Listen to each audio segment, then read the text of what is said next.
Hey, what's going on, guys? If your phone's language has been changed, perhaps as a prank or by accident, there's no need to worry. Restoring it to your preferred language is a straightforward process. Now, to begin with the process, we'll need to go to the settings menu. The easiest way to do this is by swiping down from the top right of your screen and tapping this gear icon right here. Now scroll down and look for this specific icon right here. Now the text might be unfamiliar because all you'll see is just a bunch of symbols, but simply tap the first option.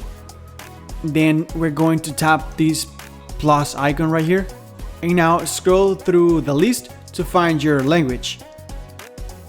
Now a confirmation message will appear at the bottom of the screen. Please just tap on the second option to apply the new language.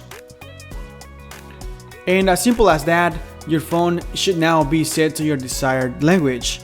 If you have any trouble with this process, please comment down below and I'll be more than glad to help you further. Thanks so much for watching. Bye bye now and stay safe.